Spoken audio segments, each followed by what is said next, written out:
If losing a therapist broke your heart, this video is for you. People do not talk enough about how devastating this kind of loss can be. When you lose a therapist you truly connected with, you are not just losing an appointment. You are losing a relationship that may have held some of your deepest pain, your most private thoughts, and some of the hardest parts of your healing.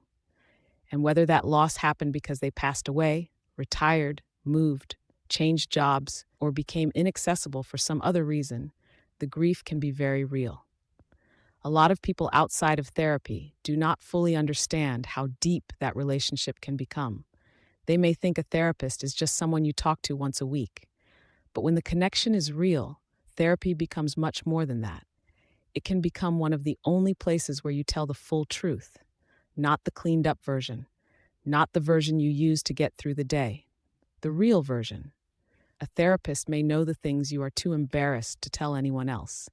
They may know the thoughts you hide, the memories that still hurt, the fears you carry, the shame you have never said out loud, the relationship patterns you do not understand, the ways trauma still shows up in your body and mind. They may know what you are like when you are barely holding yourself together. They may know what you grieve, what you fear, what you long for, and what you still blame yourself for. That kind of honesty creates a bond, not because the therapist is your friend, but because they become a witness to your real life. They see you in pain. They see your growth. They help you make sense of things that once felt impossible to untangle. They remember what matters. They notice patterns. They help you say things you could not say before. They sit with you in places most people never get to see. And healing often happens in that relationship. It happens when someone listens without judgment. It happens when someone stays steady while you talk about things that once made you want to disappear. It happens when someone helps you understand that your pain has roots, your reactions make sense, and your life is still worth fighting for.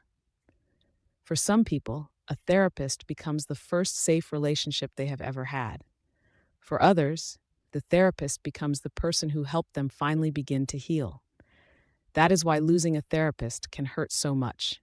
You are not overreacting. You are grieving someone who mattered. In my own life, I lost my therapist because he passed away unexpectedly. It was crushing. I cried for days. I had a very strong and deep connection with him, and I credit him with saving my life. That is how important he was to me. He helped me survive one of the hardest periods of my life. He helped me feel seen. He helped me understand myself. He helped me keep going. So when he died, the grief was intense. It was not just sadness. It was shock. It was disbelief. It was the pain of losing someone who had become part of my inner world, someone whose voice, wisdom, and steadiness had started to live inside me. And when someone like that is suddenly gone, the loss can feel enormous. What makes this kind of grief even harder is that some people do not understand it. They hear therapist and think professional relationship, so they assume it should not hurt that much. But that misses the point completely. A therapist may know parts of you that nobody else knows. They may have walked with you through trauma, grief, panic, shame, family pain, and the slow work of learning how to live again. That matters a lot. And death is not the only way people lose therapists. Sometimes insurance changes and you can no longer afford to see them. Sometimes they move away. Sometimes you move away. Sometimes they retire. Sometimes they change practices or leave the field. Sometimes they reduce their hours or stop taking your insurance. Sometimes they go on medical leave. Sometimes a clinic closes. Sometimes life changes quickly and the relationship ends before you are ready. Even when the therapist is still alive and well, losing them can still feel like grief. Because grief is about attachment and loss. It is about what that relationship meant to you. It is about what you shared there. It is about the safety, the consistency, the honesty, and the hope that lived in that space. You may feel heartbroken. You may feel abandoned, even if you know logically it was not personal.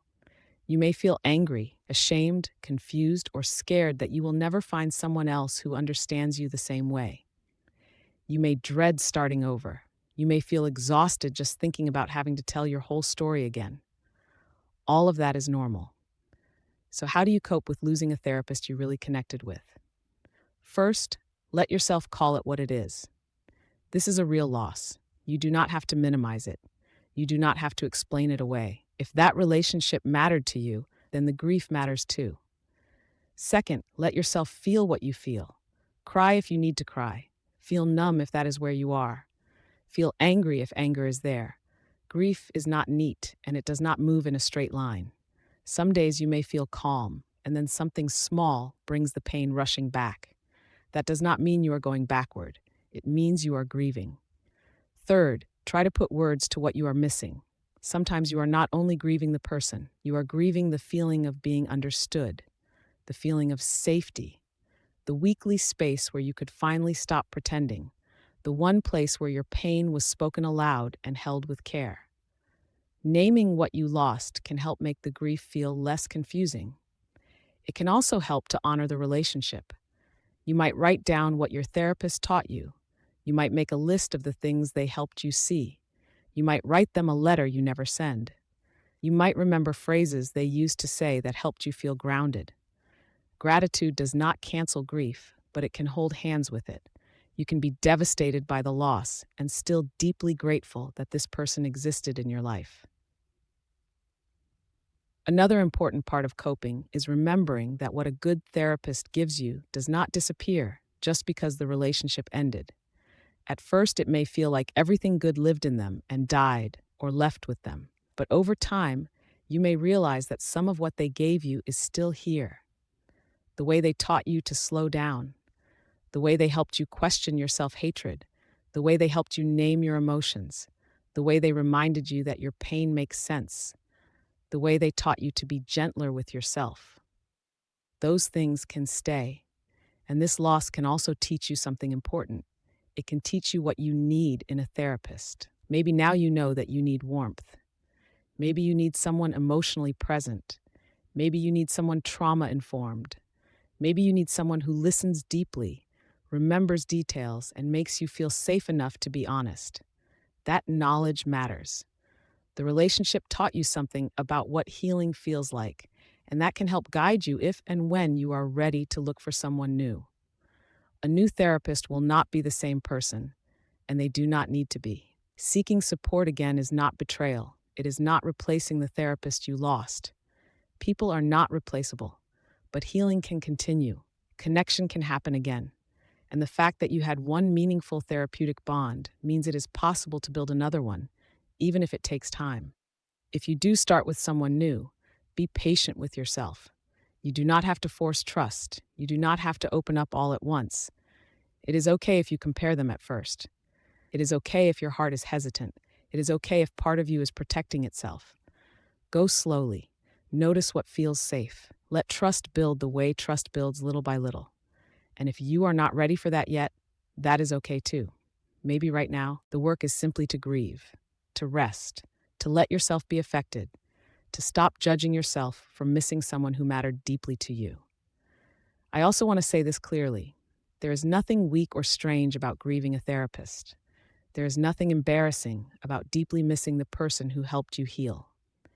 In a world where so many people feel unseen, being truly understood can change your life. Of course, losing that hurts, and if your therapist was someone you believe helped save your life, then the grief may run especially deep. But one of the most beautiful ways to honor that relationship is to keep living with what they gave you, to carry their impact forward, to let their care continue through the way you speak to yourself, the way you make choices, the way you keep going. If you are grieving a therapist right now, I am truly sorry. Whether they passed away, retired, moved, changed jobs, or became inaccessible for some other reason, your pain makes sense. The relationship mattered. The loss is real. And the healing you did together was real too. Please be gentle with yourself. Let yourself grieve. Let yourself be grateful. Let yourself remember that this relationship taught you something important about safety, connection, and what you need from support. What you had was real, and what it gave you can stay with you. If this spoke to something you are carrying, please like this video and subscribe for more videos about mental health, relationships, and parenting.